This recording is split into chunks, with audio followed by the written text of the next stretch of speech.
วงปอยลามงานบ้านงานวัดบอกมาเตอะครับจัดได้เต็มตี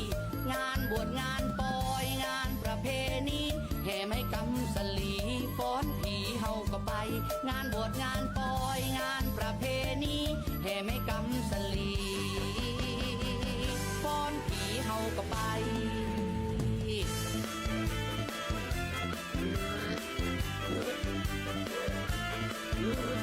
โอ้จะบอกจะแบบวางกันนะเราทำกันว่าอะไรเนี่ย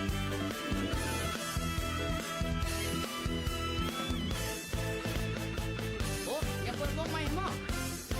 จ้อยจะได้ครบแล้วสวัสดีเจ้าสวัสดีเจ้าซื้อสินทินล้านนามาแล้วเจ้าแอลชุติการเราชัยรายงานตัวตอนบ่าย2 โมงถึง3 โมงเจ้าอยู่ด้วยกันเจ้าคนเมืองแม่นก่อถ้าเป็นคนเมืองต้องอู้เมืองแกว่นถ้าเป็นคนเมืองแล้วบอกอู้กำเมืองจะร้องให้ไผที่ไหนมาอู้กำเมืองกันเตอเจ้าอ่ะอู้ถึงภารกิจอย่างต่างๆนะที่ตะวาได้อู้เอิญบอกคุณผู้ฟังนะเจ้าโดยเฉพาะผู้หลักผู้ใหญ่เดินทางในพื้นที่ภาคเหนือของเฮาโดยเฉพาะรัฐมนตรีช่วยว่าการกระทรวงเกษตรและสหกรณ์และคณะนะเจ้านางสาวปิยรัตน์ติยภัยรัตน์ซึ่งวันนี้ก็ลงพื้นที่ที่จังหวัดลำพูนวันพุธมาปะกับพี่น้องเจ้าลำปางนะเจ้าซึ่งภารกิจของรัฐมนตรีช่วยว่าการกระทรวงเกษตรและสหกรณ์และคณะนางสาวปิยรัตน์ติยภัยรัตน์เนี่ยจะลงพื้นที่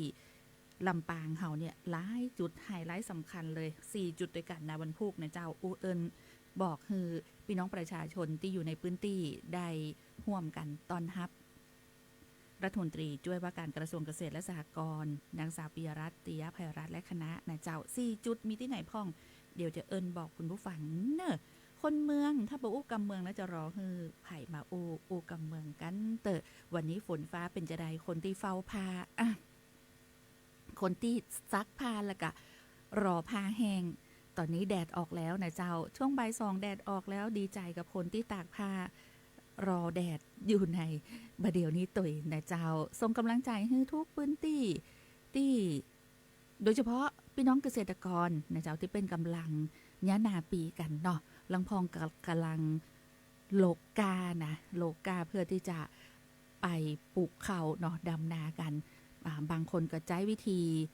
หว่านบางคนก็ใช้วิธีหยอดอันนี้แล้วแต่พี่น้องเกษตรกรแต่ละพื้นที่จะมีวิธีการ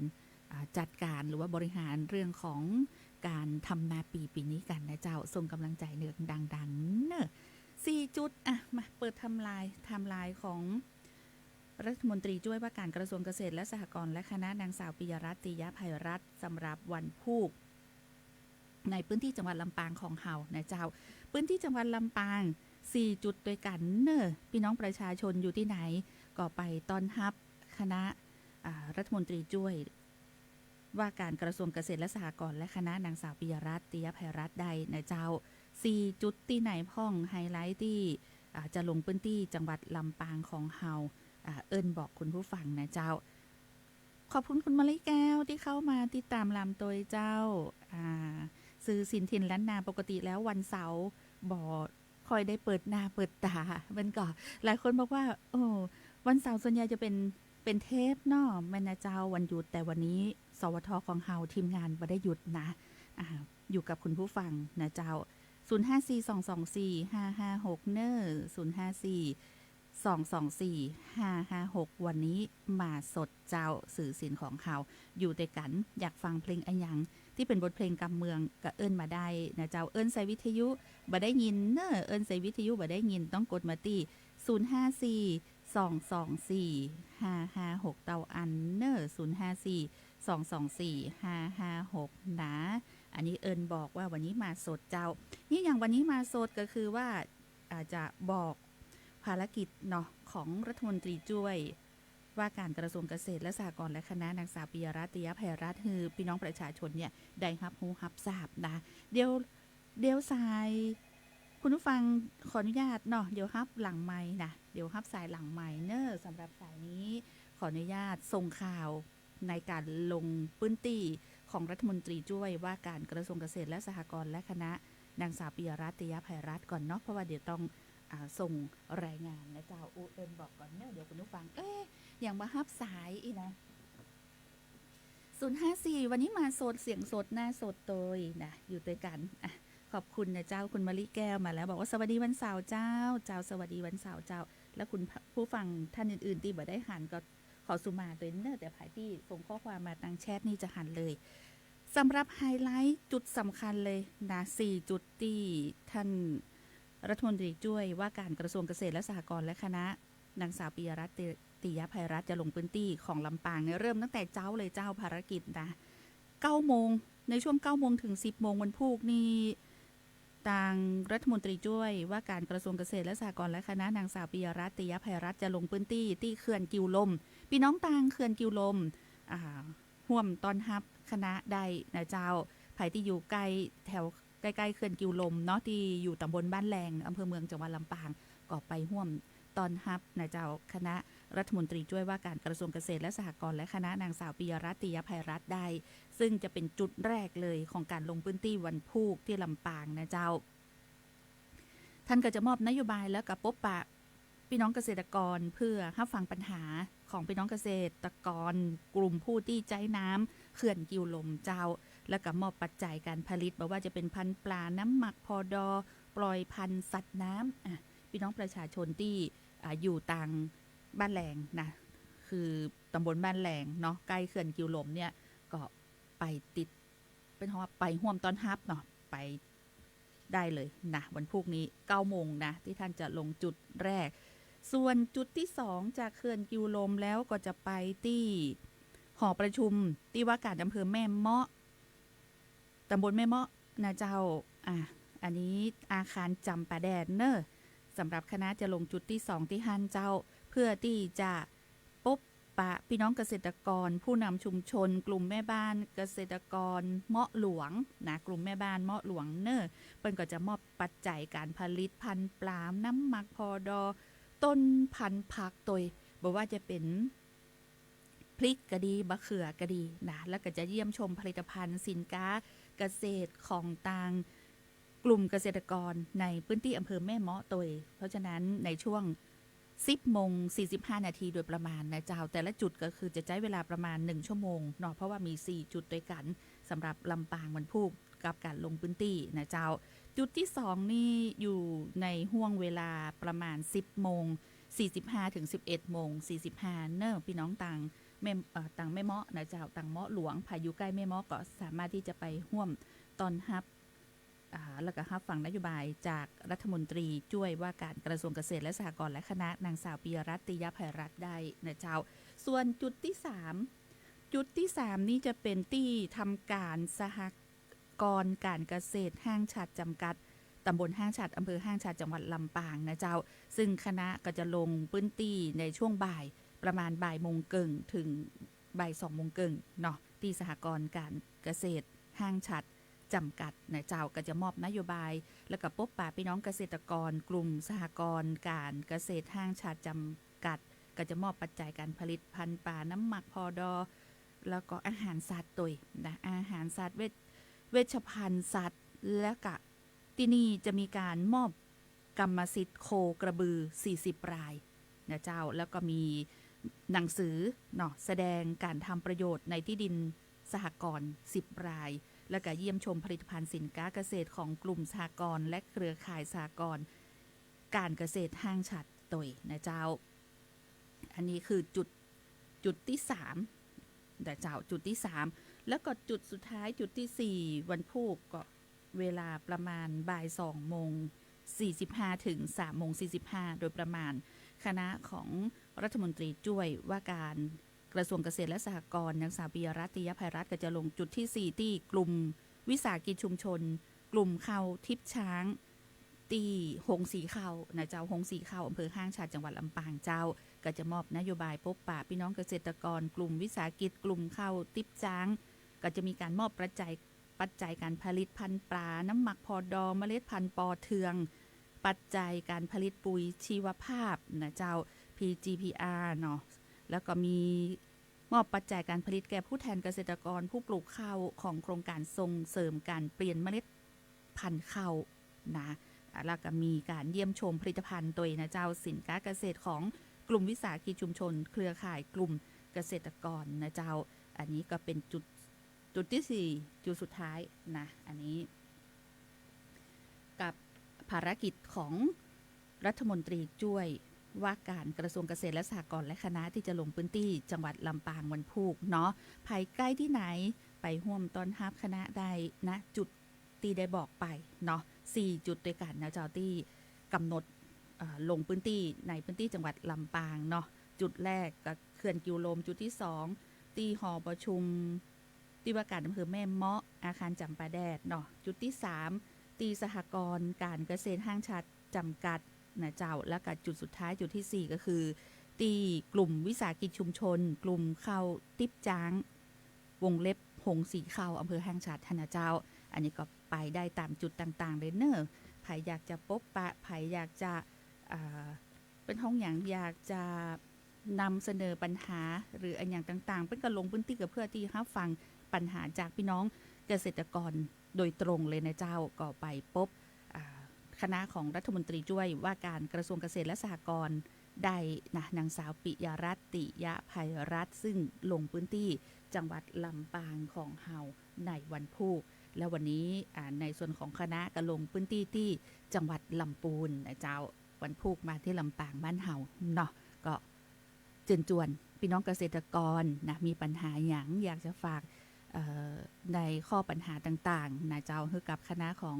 รัฐมนตรีช่วยว่าการกระทรวงเกษตรและสหกรณ์นี่ฝากถึงพี่น้องเกษตรกรเลยนะคะก็ไปได้ตามจุดต่างๆเลยเนอไปรอตอนห้ามคณะได้เลยแล้วก็มีข้ออันหยังเนาะที่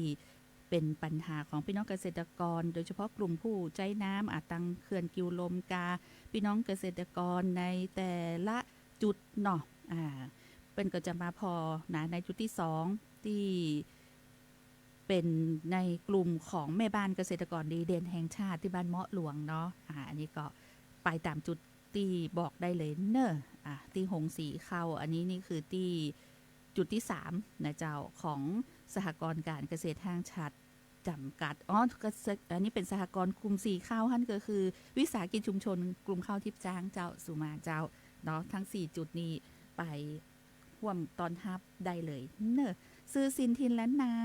สวทลำปาง FM 97 เมกะเฮิรตซ์เจ้าอยู่ที่ไหนก็ฟังได้ฟังชัดทั่วไทยฟังได้ทั่วโลกโดยเฉพาะประเด็นสำคัญเร่งด่วนนโยบายภาครัฐสู่พี่น้องประชาชนจะต้องเอิ้นบอกทันทีเจ้า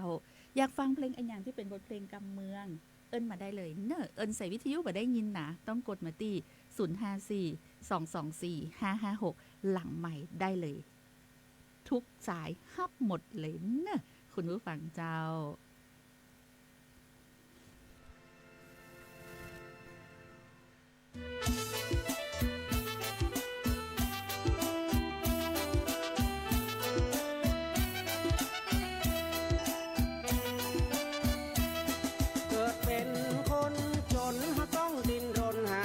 การไปบัดคนตุกมาเฮาการอุ่นใจไหลเลี้ยงซักไซเป็น2-3 วันถึงครั้งหนึ่งดังเพราะเข้ามาหลายเข้าลุ้นหิมตายปอล่าปอควายปอกันเข้าไงบ่ได้สักคำเสียการเสียงานเป็น2-3 วันโอ้จันเตียวฝั่งล้ำฝั่งเหลือจะไปไหนฮะก็จะไปบ้านพ่อหลวงนะกะกับบัดคนตุกคนตึกน่ะและสู่ขอเป็นได้พ่อง ท่านสบายบ่มีปัญหาพ่อหลวงอยู่บ้านก็มีเนี้ยยังอย่างจันการบัตรคนตุกคนตึกเหรอมันเป็นรายล่ำเหลือพ่อหลวงเปิ้นว่าบัตรผู้มีรายได้น้อยไอ้จันคนตุกกับผู้มีรายได้น้อยกับอันเดียวกันนะฮะเด้ออย่าฮ้องอย่าย่าพ่อหลวงอันก็ตามใจเบิ่งเด้อจันหมู่พี่หมู่น้องพ่อหลวงอ่ะให้นาป่าตั้งป่าเลอะป่าเต๋อบัญชีเงินฝากมีเป็น2-3 ใบอ่ะและยังผ่านพ่อหลวงพ่อหลวงก็บ่ฮู้กับเขานะจันเฮาครับจ้าวันค่ำเฮาก็การอุ่นใจนกบ้าผ่านหมายความว่าใหญ่ๆอ่ะอันนี้พ่อหลวงก็บ่ฮู้เหมือนกันเนอะถามอันยังก็บ่ฮู้ซักยังก็มึงก็ไปอุทธรณ์เอากะจันพ่อหลวงจะให้เฮาไปอุทธรณ์เฮาบ่ใจนักโทษลูกอีก็มาเป็นพ่อหลวงฮะไอ้จันมันจะมึงให้ยังพ่อหลวงจะรังแกประชาชนกะไปไกลๆไอ้จันไป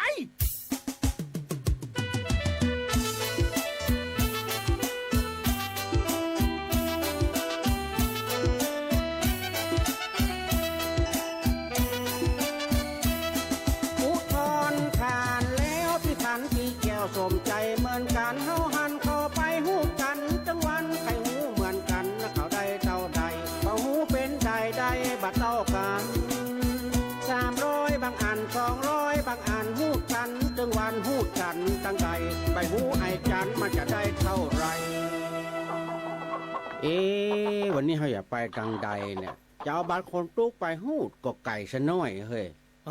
นั่งจมอย่างจัน อ๋อสวัสดีครับป้าหลวงก็นั่งจมเรื่องบัตรคนตุกนะครับป้าหลวง ก็มึงอุทธรณ์ผ่านแล้วบ่แจกาจัน อันผ่านนี่ผ่านแต่มันได้บัตรเท่ากันนะป้าหลวง มันก็ตามระเบียบเปิ่นนะกาไอ้จัน ระเบียบยังไงคนรวยได้300คนตุกได้200ป้าหลวง แล้วมึงไปหู้นี่มา ขอญาติพี่น้องป้าหลวงแปลงบ้านอย่างวังรถยนต์มีเป็น2-3คันได้300เฮานี่ขี่รถเครื่องมือ2แกติ๊กบ่บดังเมียเฮาฮับจ้างมัดหอมวันค่ำชิ้นพอออก5-2ปองได้200อันก็ไปถามรัฐบาลพุทธจัน ถามป้าหลวงเนี่ยเพราะป้าหลวงเป็นลูกน้องป้าลูก ปอย่างจันไปคนตีคนตางเลยไปแล้วจะมีเรื่องมีราวกับบัตรคนตุกคนเติกนี่เห็นละไป เฮ้ย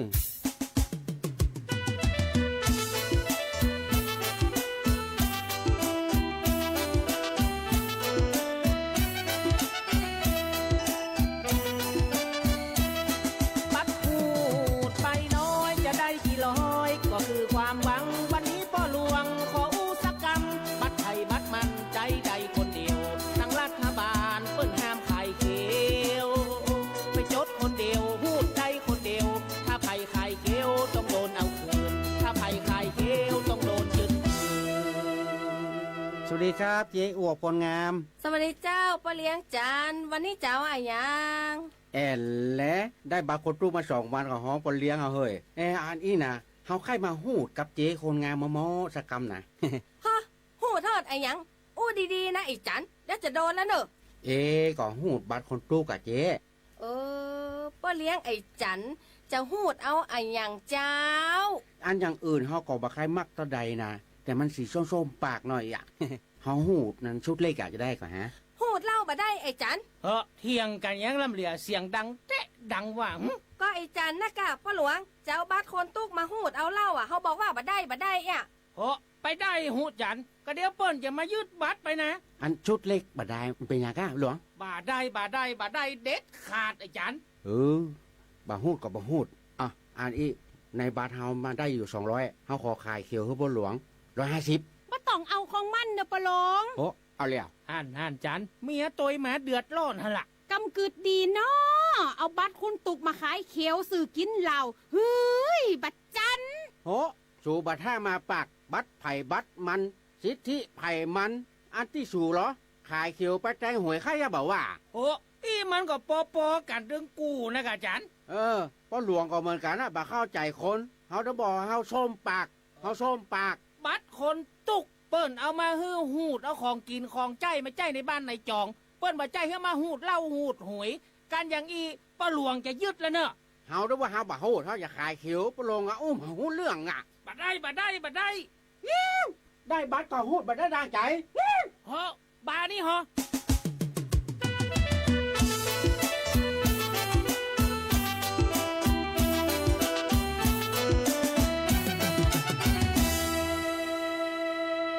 สวัสดิการแห่งรัฐเป็นฮือใจในสิ่งที่เป็นประโยชน์จะมาขายเขียวอีกกับพิษกฎหมายอะกะมาได้น่ะจะเป็นอย่างอันน่ะไอ้จันเนาะเพลงในสลาเพิ่นก็แกวนแปลงเพลงเนาะเดี๋ยววันที่17ที่ฮู้เรื่องนะกับการที่เปิ้นคือยืนยันตัวตนเนาะกับผู้ที่ถือบัตรสวัสดิการแห่งรัฐเดิมที่เข้าไปยืนยันสิทธิ์เนาะแล้วก็จะประกาศรายชื่อในวันที่17กรกฎาคมนะติดตามกันแต่บางคนก็ฮู้ตัวว่าต่อไปที่เขาคงบ่ได้ใช้สิทธิ์ละเพราะว่าลูกเอาไปลดหย่อนภาษีลูกเป็นข้าราชการพ่องเหลืออย่างต่างๆค่ะนะก็ต้องรอลุ้นกันเด้อใครจะได้สิทธิ์ไปต่อหรือจะเป็นจะใดเนาะคุณผู้ฟังเจ้าวันนี้อย่างที่บอกนะเจ้ารัฐมนตรีช่วยปิยรัตน์นะเจ้าและคณะก็ลงพื้นที่จังหวัดลำพูนเนาะก็ได้มอบแนวทางการขับเคลื่อนภาคการเกษตรแบบครบวงจรชูมาตรฐาน GAP เพื่อยกระดับลำไย GI สู่ตลาดส่งออกโลกนะเจ้าตามที่ต่างทีมสวทลำพูนนะเจ้าได้นำเสนอข่าวสารเนาะแล้วก็วันพุธเนี่ยมาที่ลำปางวันนี้ก็ไปติดตามนะในการยกระดับลำไย GI ของลำพูนสู่ตลาดส่งออกโลกนะเจ้าที่ ศูนย์เรียนรู้การเพิ่มประสิทธิภาพการผลิตสินค้าเกษตรสพก.อำเภอเวียงหนองล่องจังหวัดลำพูนนะเจ้าสำหรับการลงพื้นที่ของรัฐมนตรีช่วยว่าการกระทรวงเกษตรและสหกรณ์นางสาวปิยรัตติยะภัยรัตน์และคณะนะเจ้าวันพุธกติดตามภารกิจของรัฐมนตรีช่วยว่าการกระทรวงเกษตรและสหกรณ์นางสาวปิยรัตติยะภัยรัตน์และคณะใดในพื้นที่จังหวัดลำปางของเฮานะเจ้าอันนี้ก็ขอบคุณยายกิ่งแก้วยายกิ่งแก้วรายงานมาละวันนี้ก็นึกว่าน้องแอลบมาสดนะ ปกติวันเสาร์ยายรู้เลยว่าเป็นรายการที่ฝากเทปมาคือคุณผู้ฟังมาได้ง้อมเงาเนาะแต่วันนี้มาสดนะเจ้าเพราะว่ามีภารกิจในวันหยุดเสาร์อาทิตย์นี้เนาะก็เลยก็เตือนคุณผู้ฟังคือได้ติดตามกันนะบางคนก็รอเนาะเพราะว่าปกติแล้วในช่วงที่ผ่านมาเนี่ยมาได้ไลฟ์สดออกเพจของสวทลำปางทำเพื่อคนที่อยู่ไกลบ้านคนที่อยู่ต่างแดนเนี่ยก็มาได้หันหน้ากันตั้งใดแต่ถ้ามีภารกิจเร่งด่วนอันยังตึงเปิดหน้านะยายหญิงแก้วบ่ต้องห่วงนะยายหญิงแก้วหายกัดอกละโทรมาละพี่เจ๊กธนชาขอบคุณเจ้าพี่เจ๊กธนชาบอกว่าวันนี้แดดร้อนขนาดเนออีน่ะผ้าแห้งแน่นอนเนาะเราบ่ต้องได้ไปเอาผ้าไปอบแล้วเนาะ พี่เจ๊กนั่งเฝ้าผ้ามันก็แดดร้อนขนาดวันนี้ไผ่ซักผ้ารับรองหอมแดดแน่นอนคุณมะลิแก้วขอบคุณจัดนักเจ้าขอบคุณแฟนรายการที่ติดตามทางเพจของสวทลำปางวันผู้เกาะติดภารกิจของรัฐมนตรีช่วยว่าการกระทรวงเกษตรและสหกรณ์และคณะนางสาวปิยรัตติยะภัยรัตน์ได้ทางเพจของสวทลำปางกรมประชาสัมพันธ์เพจ FM 97 เมกะเฮิรตซ์ สวทลำปางเพจของสำนักงานประชาสัมพันธ์จังหวัดลำปางและเพจของสวทเพื่อการเรียนรู้และเตือนภัยภาคเหนือ AM 549 กิโลเฮิรตซ์นะเจ้าติดตามได้นะคุณผู้ฟังเจ้าเนาะทุกจ่องต่างแล้วก็ต่างคลื่น FM 97 เมกะเฮิรตซ์นะที่เขาจะนำข้อมูลข่าวสารมาเสนอคุณผู้ฟังคือได้ติดตามข่าวสารเนาะเกาะติดภารกิจในการลงพื้นที่จังหวัดลำปางไปพร้อมๆกันนะเจ้าถึงแม้วันนี้จะเป็นวันหยุด วันเสาร์น้องแอลปิกบ้านไม่ได้เจ้าที่นี่บ่ได้ปิกเจ้าพี่เจ๊กธนชาเจ้าที่นี่บ่ได้ปิกเนาะมีรีวิวลำปางส่งสติกเกอร์รูปหัวใจมาเบ้อเลอเลยสวัสดีวันเสาร์คุณมะลิแก้วนะเจ้าแล้วก็ท่านอื่นๆที่อุตส่าห์เข้ามากดไลค์กดติดตามฮือตัวนะเจ้าบางทีน้องแอลบ่หันอีน่ะก็ต้องขอสุมาตัวเนอบ่ได้บ่ได้เอ่ยชื่อนะเจ้าหลายท่านก็บอกว่าติดตามอยู่เนออีน่ะติดตามตั้งเพจของสวทลำปางบางท่านก็บอกเปิดฟังทั้งวิทยุและก็ทั้งอย่างก็เพจตัวเนาะบ่ตกข้อมูลข่าวสารข่าวสารนี่บ่ตกแน่นอนนี่นะเจ้าขอบคุณเจ็ดนักต้องติดตามเนาะสวทลำปางนะเจ้า FM 97 เมกะเฮิรตซ์แล้วก็ตัวหนังสือก็เคลื่อนไหวนะมันก็ทำขึ้นน้อยบ่หันข้อความบางทีก็ต้องขอสู่มาคุณผู้ฟังนะถ้าบ่ได้เอ่ยชื่อหมดนะเจ้าวันนี้ซื้อสินทินล้านนาต้องนำรายการจากลาคุณผู้ฟังแต่เพียงตัวนะเจ้าเดี๋ยวให้คุณผู้ฟังได้ฟังเพลงในช่วงท้ายอย่างต่อเนื่องนะเจ้าสำหรับต่างไลฟ์สดเนาะขออนุญาตยุติการส่งกระจายเสียงแล้วก็ออนแอร์ก่อนนะแต่ว่าฟังเพลงในช่วงท้ายได้เลยเนอะตามคำของคุณผู้ฟังที่ขอมาบอกว่าจะเป็นแม่มอนเจดีซาวนะมีหลายคนเลยที่บ่ได้บ่ได้เอิ้นถึงเนาะเปิ้นโทรมาหลังใหม่นะเจ้ายายกิ่งแก้วก็โทรมาละหายกัดอกละนะเจ้าวันนี้โชคดีมีความสุขกู้คนวันเสาร์แดดออกแล้วนะเจ้าติดตามข่าวสารพยากรณ์อากาศจากกรมอุตุนิยมวิทยาไว้โดยเตรียมพร้อมรับมือกับสาธารณภัยในทุกรูปแบบเนอวันนี้ลาไปก่อนสวัสดีเจ้าคนเมืองหรือเปล่า ถ้าเป็นคนเมืองแล้วบ่อู้กับเมืองแล้วจะฮื้อไผมาอู้ซื่อสินทินล้านนาสัพเพเหระม่วนงานสรรเล่ากับแอวชุติการเหล่าชัยสวทลำปาง FM 97 เมกะเฮิรตซ์ 054 224 556คนเมืองหรือเปล่า